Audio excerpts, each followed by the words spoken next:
भारत के राष्ट्रीय गीत वंदे मातरम पर लोकसभा में 10 घंटे की बहस हुई।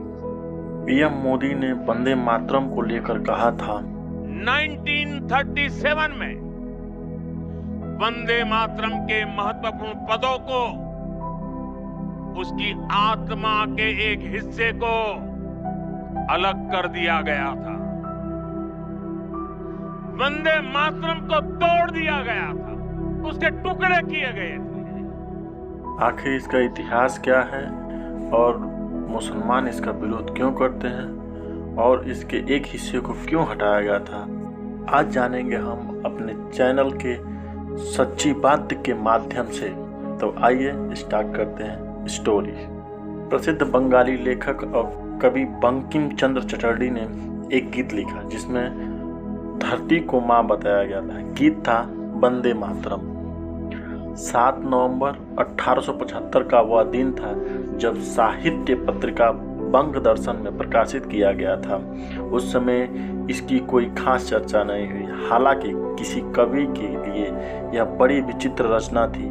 वंदे मातरम के पहले के 2 छंद संस्कृत में थे जबकि आगे 4 छंद बांग्ला भाषा में।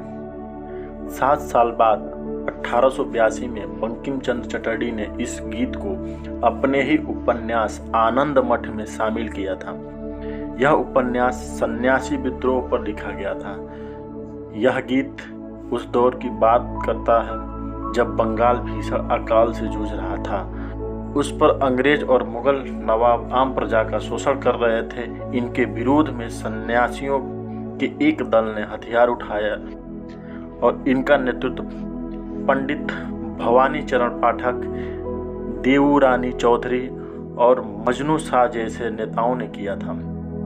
सन्यासियों का नारा था वंदे मातरम यानी मां को नमन। ये सन्यासी देश की धरती को ही अपनी मां मानते थे। इस संदर्भ में यह गीत बेहद लोकप्रिय हो गया। 1896 में कांग्रेस पार्टी के कलकत्ता अधिवेशन में पहली बार इसे गाया गया और गाने वाले थे गुरुदेव रविंद्रनाथ टैगोर। तब कांग्रेस पार्टी के अध्यक्ष थे रहमतुल्लाह सयानी। ये था वंदे मातरम का एक छोटा सा इतिहास। अब हम देखते हैं वंदे मातरम पर अंग्रेजों ने बैन क्यों लगाया था।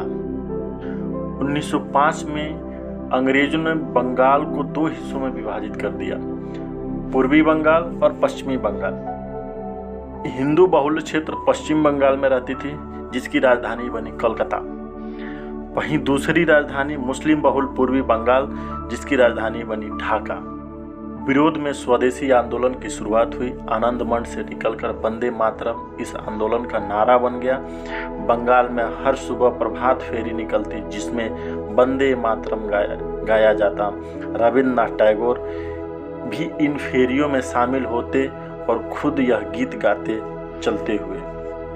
इस गीत के बढ़ते प्रभाव से परेशान अंग्रेजों ने पूर्वी बंगाल के स्कूलों में और कॉलेजों में वंदे मातरम गाना पर बैन लगा दिया।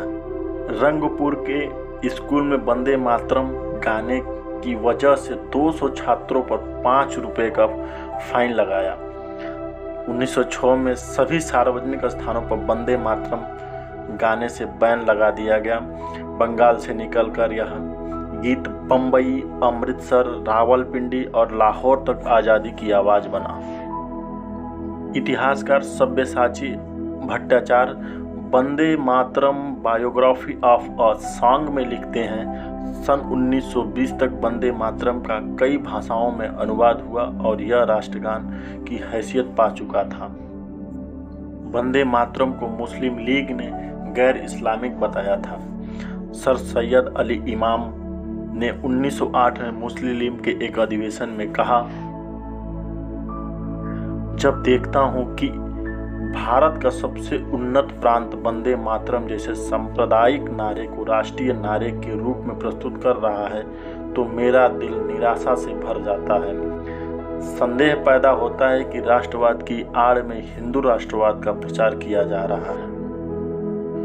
1920 में इस्लाम दर्शन पत्रिका में वंदे मातरम को मूर्ति पूजा का रूप बताया गया। शरीयत ए इस्लाम मैगजीन में वंदे मातरम को बोलने को गैर इस्लामिक बताया गया। 1923 में कांग्रेस के राष्ट्रीय अधिवेशन में इसका विरोध देखने को मिला, जब कांग्रेस की अध्यक्षता कर रहे मोहम्मद अली जौहर ने वंदे मातरम गाने से इनकार कर दिया और गायन शुरू होते ही अध्यक्ष की कुर्सी से उठकर चले गए। हालांकि महाराष्ट्र के गायक विष्णु दिगंबर पलुस्कर ने वंदे मातरम गाना जारी रखा। स्थिति संभालने के लिए इस सभा में अल्लामा इकबाल का लिखा सारे जहां से अच्छा गीत गाया गया। जब मुस्लिम लीग लगातार आरोप लगा रही थी कि कांग्रेस मुसलमानों पर देवी देवताओं की आराधना थोप रही है, जबकि उनके लिए मूर्ति पूजा हराम है, तब 1937 में वंदे मातरम के खिलाफ एक रेजोल्यूशन भी पारित किया गया। कांग्रेस ने इस मुद्दे को सुलझाने के लिए एक कमेटी बनाई, जिसमें रविंद्रनाथ टैगोर, सुभाष चंद्र बोस, अबुल कलाम आजाद और जवाहरलाल नेहरू शामिल थे।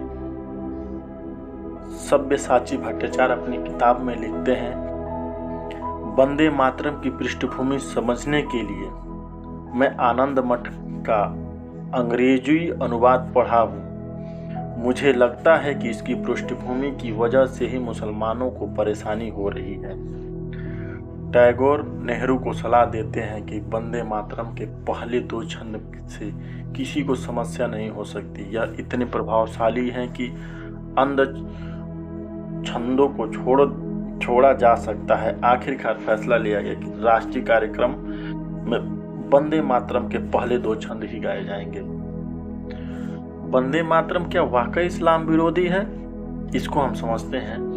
1938 में मुस्लिम लीग के सेशन में जिन्ना ने कहा कि सरकारी स्कूलों में मुसलमान बच्चों को जबरदस्ती वंदे मातरम गवाया जा रहा है। देश का मुसलमान वंदे मातरम के बदले हुए स्वरूप को भी राष्ट्रगीत के रूप में नहीं अपनाएगा। मुस्लिम लीग को वंदे मातरम को लेकर 2 समस्याएं थी। पहली, इसमें हिंदू देवी देवताओं का जिक्र है और मूर्ति पूजा को बढ़ावा दिया जा रहा है, जो इस्लाम में अस्वीकार है और धर्मनिरपेक्ष नहीं है। दूसरी यह थी, जिस आनंद मठ उपन्यास से यह लिया गया है उसमें मुसलमानों को देश का दुश्मन बताकर मारा गया है। दरअसल यह बात आनंद मठ के भाग 3 में लिखा हुआ है। सन्यासी योद्धा एक साथी से पूछता है, हमारे देश का मुसलमान राजा क्या हमारी रक्षा कर रहा है? इस नशेबाज दाढ़ी वाला यानी अंग्रेज को बिना भगाए क्या हिंदू रह जाएंगे?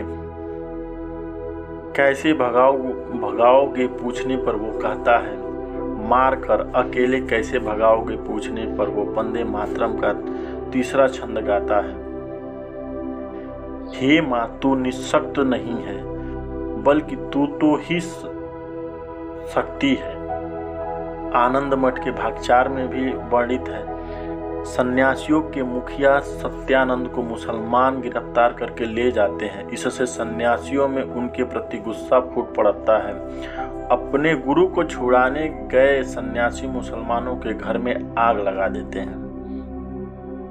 लेखक लिखते हैं, 20-25 संतान किसी मुसलमान बस्ती में पहुंच जाते हैं और उनके घर में आग लगा देते हैं। उनका सर्वस्व लूटकर हिंदू विष्णु पूजकों में उसे वितरित कर देते हैं। तो ये है विवादित, इसमें जितने भी वाक्यांश हैं वंदे मातरम के आनंद मठ में, तो इसको हटाने की बात की गई थी।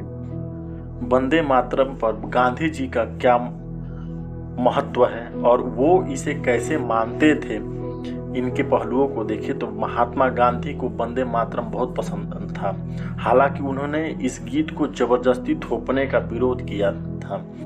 दक्षिण अफ्रीका में रहने के दौरान एक आर्टिकल में गांधी ने वंदे मातरम को भारत का राष्ट्रगान बताते हुए लिखा, जहां अन्य राष्ट्रगानों में दूसरों के लिए अपमानजनक भावनाएं होती है, वहीं वंदे मातरम ऐसे दोषों से मुक्त है।